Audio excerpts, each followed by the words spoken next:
j'ai reçu de la part de Mme la députée de Chauveau une pétition. Je vais vous demander de nous la Président, lire. je dépose l'extrait d'une pétition adressée à l'Assemblée nationale signée par 952 pétitionnaires.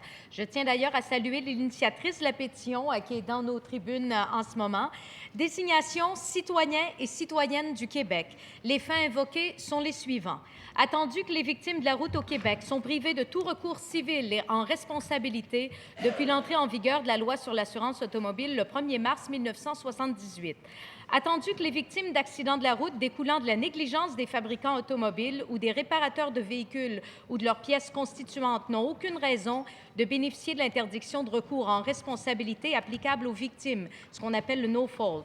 Attendu que ces entreprises sont parfaitement solvables et que le recours de leurs victimes sera en général de nature à permettre la réparation intégrale des dommages rattachés aux blessures et aux décès.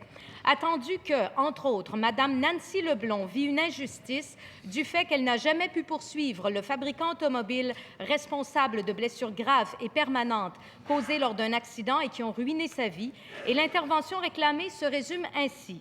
Nous, sous-signés, demandons au gouvernement du Québec de modifier la loi sur l'assurance automobile pour réviser le mode de cotisation des fabricants automobiles et de pièces automobiles, ainsi que des réparateurs de celles-ci, afin qu'ils reflètent fidèlement le risque qu'ils représentent sur les routes du Québec. Permettre aux victimes de ces fabricants et réparateurs de poursuivre ces derniers en responsabilité civile pour tout dommage découlant d'une mauvaise conception, construction ou réparation d'un véhicule ou d'une pièce. Je certifie que cet extrait est conforme à l'original de la pétition. Alors, l'extrait de cette pétition est déposé.